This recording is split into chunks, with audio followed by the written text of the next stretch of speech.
സൗരയൂഥത്തിലെ അവസാനത്തെ ഗ്രഹം. വലിപ്പത്തിൻ്റെ കാര്യത്തിൽ 4-ാം സ്ഥാനക്കാരൻ. ഏറ്റവും മാസ് കൂടിയ 4-ാമത്തെ ഗ്രഹം.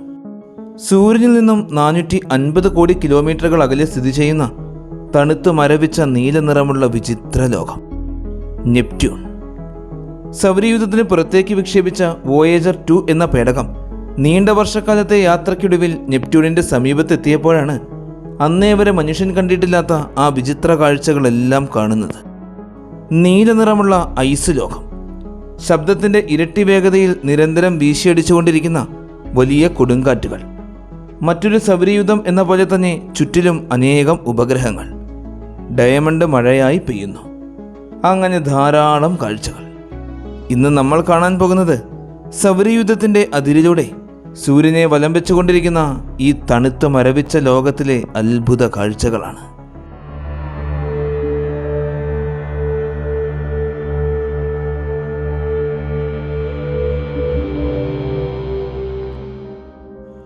നമ്മുടെ ഭൂമിയടക്കം ആസ്ട്രോയിഡ് ബെൽറ്റിനകത്തുള്ള സൗരയൂഥത്തിലെ ഏറ്റവും വലിപ്പം കുറഞ്ഞ 4 ഗ്രഹങ്ങളും പാറകളും ലോഹങ്ങളും നിറഞ്ഞ റോക്കി പ്ലാനറ്റുകളാണ് എന്ന് നമുക്കറിയാം. Mercury, Venus, Earth, Mars. എന്നാൽ ആസ്ട്രോയിഡ് ബെൽറ്റിന് പുറത്തുള്ള ഗ്രഹങ്ങൾ ഇതുപോലെയല്ല. ജൂപ്പിറ്റർ, സാറ്റേൺ, യുറാനസ്, നെപ്റ്റ്യൂൺ ഇവ 4 ഇവയേക്കാൾ അനേകം മടങ്ങ് വലിപ്പമുള്ള ഭീമൻ ഗ്രഹങ്ങളാണ്. ഇവയിൽ 2 ഗ്യാസ് ജെയിൻ്റ് ഗ്രഹങ്ങളും 2 ഐസ് ജെയിൻ്റ് ഗ്രഹങ്ങളും.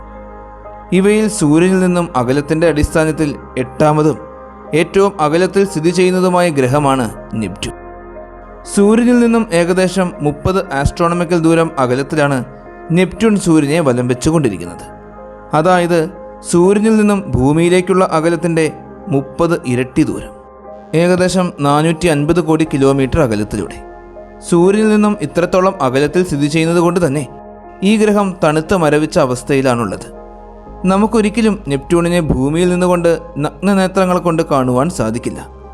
നമുക്ക് നഗ്നനേത്രങ്ങൾ കൊണ്ട് കാണുവാൻ സാധിക്കുന്നത് ശനി ഗ്രഹത്തെ വരെ മാത്രമാണ്. അതുകൊണ്ട് തന്നെ അതിശക്തിയേറിയ ടെലസ്കോപ്പുകളുടെ സഹായത്തോടെ മാത്രമാണ് നെപ്റ്റ്യൂണിനെ നമ്മൾ കണ്ടെത്തിയത്. 1846 സെപ്റ്റംബർ മാസം 23-ാം തീയതി 3 ജ്യോതിശാസ്ത്രജ്ഞന്മാർ ഒരുമിച്ച് ചേർന്നാണ് ആദ്യമായി ഈ നെപ്റ്റ്യൂണിനെ കണ്ടെത്തിയത്.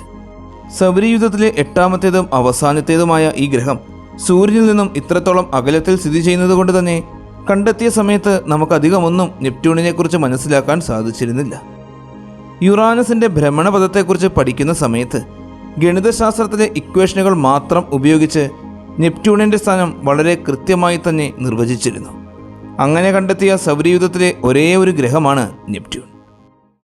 നെപ്റ്റ്യൂണിനെ നമ്മൾ തൊട്ടടുത്ത് കണ്ടതും ഇതിനെക്കുറിച്ച് കൂടുതൽ പഠിച്ചതുമെല്ലാം സൗരയൂഥത്തിന് പുറത്തേക്ക് വിക്ഷേപിച്ച വോയേജർ 2 എന്ന പേടകം നീണ്ട 13 വർഷക്കാലത്തെ യാത്രയ്ക്കൊടുവിൽ നെപ്റ്റ്യൂണിൻ്റെ സമീപത്തെത്തിയപ്പോഴാണ്.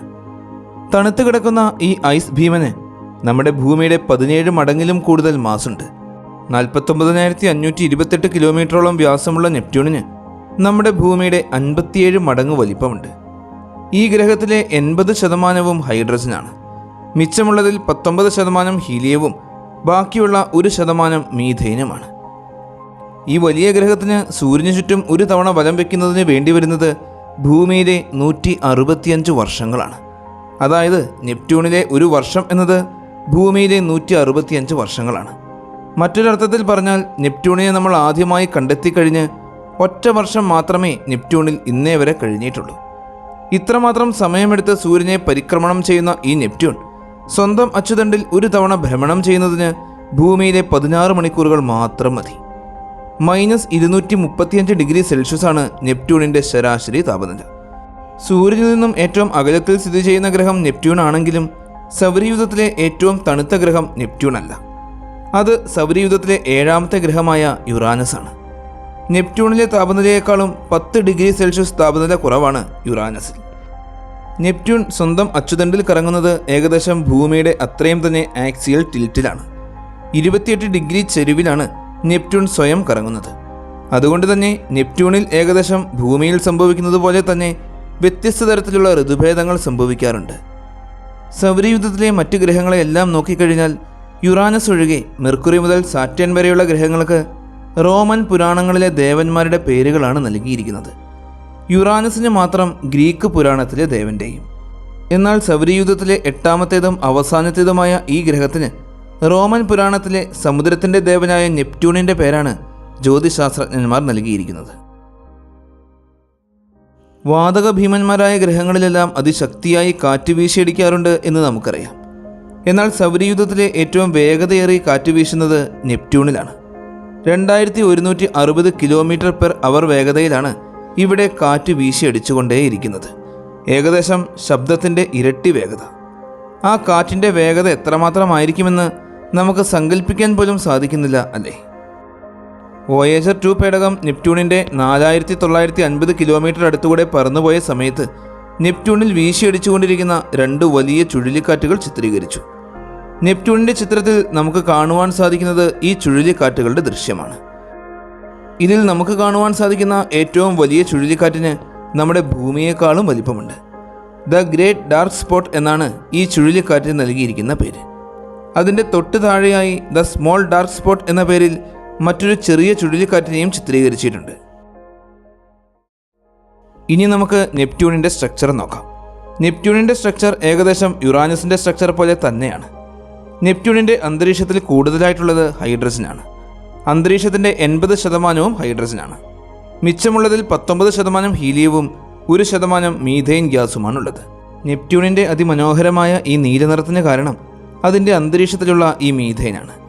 മീഥെയ്ൻ സൂര്യപ്രകാശത്തിൻ്റെ നീലനിറത്തെ പ്രതിഫലിപ്പിക്കുന്നത് കൊണ്ടാണ് നെപ്റ്റ്യൂണിനെ നമുക്ക് നീലനിറത്തിൽ കാണാൻ സാധിക്കുന്നത്. അന്തരീക്ഷത്തിൽ ഇവയെ കൂടാതെ ജലവും അമോണിയയും ക്രിസ്റ്റൽ രൂപത്തിൽ സ്ഥിതി ചെയ്യുന്നുണ്ട്. അന്തരീക്ഷത്തിൽ നിന്നും ഉള്ളിലേക്ക് പോയി കഴിയുമ്പോൾ നമ്മൾ എത്തിച്ചേരുന്നത് ദ്രാവക രൂപത്തിലുള്ള ഗ്രഹത്തിൻ്റെ മാൻഡലിലാണ്. കോറിന് ചുറ്റുമായി ദ്രാവക രൂപത്തിൽ നിറഞ്ഞു കിടക്കുന്ന മാൻഡിൽ ഭാഗത്ത് ജലവും അമോണിയയും മീഥെയ്നുമാണുള്ളത്. മാൻഡിലിൻ്റെ ഉള്ളിലേക്ക് പോയി കഴിഞ്ഞാൽ മാൻഡിലും കോറുമായി കൂടിച്ചേരുന്ന ഭാഗം എത്തിക്കഴിയുമ്പോൾ അവിടെ അതിശക്തമായ മർദ്ദം അനുഭവപ്പെടും. ഈ സമ്മർദ്ദം ഭൂമിയുടെ അന്തരീക്ഷത്തിൻ്റെ സമ്മർദ്ദത്തിൻ്റെ 70 ലക്ഷം മടങ്ങ് വരും. അടുത്തത് നെപ്റ്റ്യൂണിൻ്റെ കോർ ഭാഗമാണ്. നെപ്റ്റ്യൂണിൻ്റെ കോറ് സിലിക്കേറ്റ് നിറഞ്ഞു കിടക്കുന്ന പാറക്കല്ല് പോലെയാണ് ഇരിക്കുന്നത്. ഈ കോറിന് ഭൂമിയുടെ അത്രത്തോളം തന്നെ വലിപ്പമുണ്ട്. ഭൂമിയേക്കാളും 1.5 മടങ്ങ് മാസുമുണ്ട്. കോറിൻ്റെ താപനില 7000 ഡിഗ്രി സെൽഷ്യസ് ആണ്. അതായത് നമ്മുടെ സൂര്യൻ്റെ ഉപരിതല താപനിലയേക്കാൾ ഒരുപാട് കൂടുതൽ. നെപ്റ്റ്യൂണിൻ്റെ അന്തരീക്ഷത്തിൽ മീഥെയ്ൻ്റെയും അമോണിയയുടെയും ക്രിസ്റ്റലുകളുണ്ട് എന്ന് നമ്മൾ കണ്ടു കഴിഞ്ഞു. അതിശക്തിയേറിയ സമ്മർദ്ദം മൂലം മീഥെയ്നും അമോണിയയും ക്രിസ്റ്റലുകൾ തമ്മിൽ രാസപ്രവർത്തനങ്ങൾ നടക്കുകയും അതിൻ്റെ ഫലമായി കാർബൺ വേർതിരിയുകയും ചെയ്യും. കാർബണിന് കട്ടി കൂടുതലായതിനാൽ കാർബൺ അന്തരീക്ഷത്തിൽ നിന്നും നെപ്റ്റ്യൂണിൻ്റെ ഉള്ളിലേക്ക് ഇറങ്ങിച്ചെല്ലും. അങ്ങനെ മാൻഡലും കോറുമായി കൂടിച്ചേരുന്ന ഭാഗത്തെത്തി കഴിയുമ്പോഴേക്കും അതിശക്തിയേറിയ സമ്മർദ്ദം മൂലം ഈ കാർബണെല്ലാം ഞെരിഞ്ഞമർന്ന് അത് വജ്രമായി രൂപം പ്രാപിക്കും. ആ വജ്രം മുഴുവൻ അവിടെ മഴയായി പെയ്യും. നെപ്റ്റ്യൂണിൻ്റെ കോറിന് ചുറ്റിലും ധാരാളം വജ്രങ്ങൾ ഒഴുകിക്കിടക്കുന്ന വലിയ സമുദ്രം തന്നെയുണ്ട്. സൗരയൂഥത്തിലെ മറ്റു പല ഗ്രഹങ്ങളിലേക്കും അയച്ചിട്ടുള്ളതുപോലെ നെപ്റ്റ്യൂണിലേക്ക് മാത്രമായി നാളിതുവരെ നമ്മൾ ഒരു പേടകത്തെയും അയച്ചിട്ടില്ല. ബഹിരാകാശത്തിന് പുറത്തേക്ക് അയക്കപ്പെട്ട വോയേജർ 2 ആണ് നീണ്ട 13 വർഷക്കാലത്തെ യാത്രയ്ക്കൊടുവിൽ നെപ്റ്റ്യൂണിനെ സമീപിച്ചിട്ടുള്ള ഏക മനുഷ്യനിർമ്മിത പേടകം. ശനിയിലും യുറാനസിലും നമ്മൾക്ക് കാണുവാൻ സാധിക്കുന്നത് പോലുള്ള വലയങ്ങൾ നെപ്റ്റ്യൂണിലും കാണുവാൻ സാധിക്കും. മറ്റു ഗ്രഹങ്ങളെ അപേക്ഷിച്ച് വളരെ നേർത്ത വലയങ്ങളാണ് നെപ്റ്റ്യൂണിന് ചുറ്റിലുമുള്ളത്. നെപ്റ്റ്യൂണിന് ചുറ്റിലുമായി 5 വലയങ്ങളെ നാളിതുവരെ നമ്മൾ കണ്ടെത്തിയിട്ടുണ്ട്. വളരെ കനം കുറഞ്ഞതും വലിപ്പം കുറഞ്ഞതുമായ ഐസ് കട്ടകളും പാറക്കല്ലുകളും നിറഞ്ഞതാണ് ഈ വലയങ്ങളെല്ലാം. ഇന്ന് നമുക്ക് നെപ്റ്റ്യൂണിന് ചുറ്റിലും കാണാൻ സാധിക്കുന്ന ഈ 5 വലയങ്ങളിലുള്ള പൊടിപടലങ്ങൾ കോടിക്കണക്കിന് വർഷങ്ങൾക്ക് മുമ്പ് നെപ്റ്റ്യൂണിൻ്റെ ഉപഗ്രഹങ്ങളായിരുന്നു.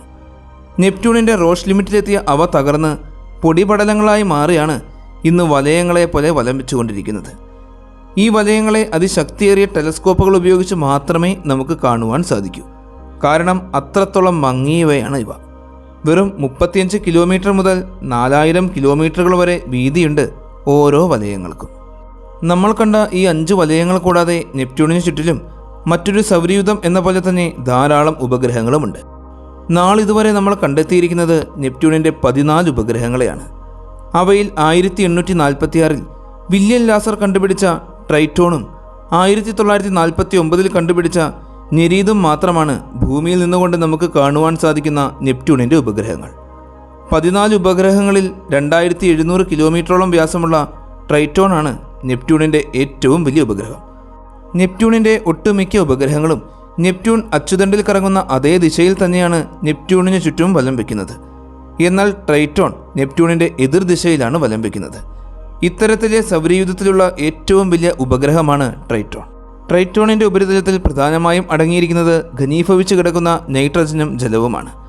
ഭൂമിശാസ്ത്രപരമായ പ്രവർത്തനങ്ങൾ നടക്കുന്ന സൗരയൂഥത്തിലെ വളരെ ചുരുക്കം ഉപഗ്രഹങ്ങളിൽ ഒന്നാണ് ട്രൈറ്റോൺ. നെപ്റ്റ്യൂണിൻ്റെ സമീപത്തുകൂടെ പറന്നുപോയ വോയേജർ 2 നെപ്റ്റ്യൂണിൻ്റെ ഏറ്റവും വലിയ ഉപഗ്രഹമായ ട്രൈറ്റോണിൻ്റെ ധാരാളം ചിത്രങ്ങൾ നമുക്ക് അയച്ചു തന്നിട്ടുണ്ട്. ആ ചിത്രങ്ങൾ സൂക്ഷിച്ചു നോക്കിക്കഴിഞ്ഞാൽ നമുക്ക് ട്രൈറ്റോണിൻ്റെ അന്തരീക്ഷത്തിലുള്ള മേഘങ്ങളെ വരെ കാണുവാൻ സാധിക്കും. നെപ്റ്റ്യൂണിൻ്റെ ഏറ്റവും ചെറിയ ഉപഗ്രഹം വെറും 18 കിലോമീറ്ററുകൾ മാത്രം വ്യാസമുള്ള ഹിപ്പോക്യാമ്പാണ്. നെപ്റ്റ്യൂണിൽ നിന്നും ഏറ്റവും അകലത്തിൽ സ്ഥിതി ചെയ്യുന്ന ഉപഗ്രഹം നെപ്റ്റ്യൂണിൽ നിന്നും 7.5 കോടി കിലോമീറ്റർ അകലത്തിലൂടെ വലം വയ്ക്കുന്ന നെസോയാണ്. സൂര്യനിൽ നിന്നും ഏറ്റവും അകലത്തിൽ സ്ഥിതി ചെയ്യുന്ന സൗരയൂഥത്തിലെ അവസാനത്തെ ഗ്രഹമായ നീലനിറമുള്ള നെപ്റ്റ്യൂൺ എന്ന തണുത്ത ലോകത്തെക്കുറിച്ചുള്ള ഈ വീഡിയോ നിങ്ങൾക്ക് എല്ലാവർക്കും ഒരുപാട് ഇഷ്ടമായി എന്ന് വിശ്വസിക്കുന്നു. നിങ്ങളുടെ എല്ലാവരുടെയും സപ്പോർട്ടുകൾ കൂടെ ഉണ്ടാകണം. നല്ലൊരു വീഡിയോയുമായി അടുത്ത എപ്പിസോഡിൽ കാണാം.